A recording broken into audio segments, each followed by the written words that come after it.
নমস্কার বন্ধুরা, আজকে যে টপিকটা আমরা ডিসকাস করব সেই টপিকটা হচ্ছে grounds of divorce for both husband and wife as per Hindu marriage act.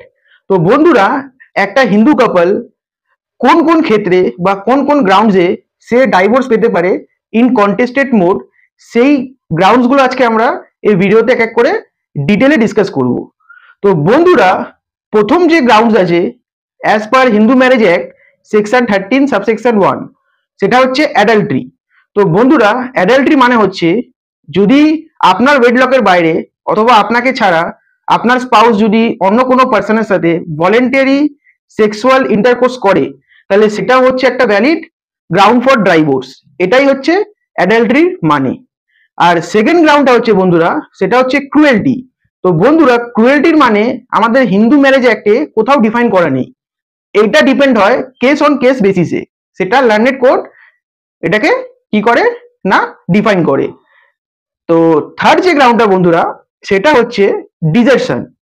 ডিজার্শন মানে বন্ধুরা হচ্ছে প্রিভিয়াস 2 ইয়ার্স, ধরুন আপনাকে অ্যাবন্ড করে আপনার স্পাউস কোথাও অন্য অন্য জায়গায় থাকে প্রিভিয়াস 2 ইয়ার্স ধরে, অথবা আপনার সাথে যত ম্যারিটাল অব্লিগেশন আছে সেগুলোর থেকে নিজেকে উইথড্র করে নিয়েছে, তো সেটাকেই বলে ডিজার্শন। এবার বন্ধুরা, এই ডিজার্শন গ্রাউন্ডটা শুধু আলাদা থাকছে 2 বছর ধরে, সেটা ছাড়াও একসাথে থাকলেও এই গ্রাউন্ডটা তৈরি হতে পারে যদি আপনার স্পাউস যদি ম্যারিটাল অব্লিগেশন থেকে নিজেকে উইথড্র করে নেয়। সেই ক্ষেত্রে আপনি কি করতে পারেন, একটা পিটিশন ফাইল করতে পারেন under ground desertion section 13 subsection 1 clause 3 আন্ডারে একটা কোর্টকে অ্যাপ্রোচ করতে পারেন, এই গ্রাউন্ডে ডাইভোর্স আপনি পেতেও পারেন। তো বন্ধুরা, এবার হচ্ছে ফোর্থ গ্রাউন্ড, যেটা হচ্ছে আনসাউন্ড মাইন্ড। আনসাউন্ড মাইন্ড মানে হচ্ছে বন্ধুরা, ধরুন আপনার স্পাউস মেন্টাল ডিসঅর্ডার, তার সাথে থাকা আপনার কোনো দিক থেকেই পসিবল হচ্ছে না, তো সেই গ্রাউন্ডেও আপনি ডাইভোর্স পেতে পারেন।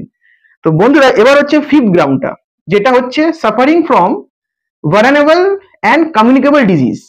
ধরুন এরকম কোনো ডিজিজ যেটা ইনকিউরেবল, অথবা আপনার বিয়ের আগে সেই ডিজিজটা ছিল কিন্তু আপনাকে বিয়ের সময় সেই ব্যাপারে বলা হয়নি, সেই ক্ষেত্রেও আপনি এই গ্রাউন্ডে ডাইভোর্স পেতে পারেন। এরপরে হচ্ছে 6 নম্বর যে গ্রাউন্ডটা বন্ধুরা, সেটা হচ্ছে কনভার্সন। ধরুন আপনার স্পাউস কোনো অন্য রিলিজিয়নে কনভার্ট হয়ে গেছে, সেই ক্ষেত্রেও আপনি ডাইভোর্স পেতে পারেন আন্ডার সেকশন 13 সাবসেকশন 1 ক্লাউজ 6 এর আন্ডারে। লাস্ট যে 7 নম্বর যে গ্রাউন্ডটা বন্ধুরা, সেটা হচ্ছে আনহিয়ার্ড ফর 7 ইয়ার্স, মানে যেটাকে বলা হয় প্রিজাম্পশন অফ ডেথ।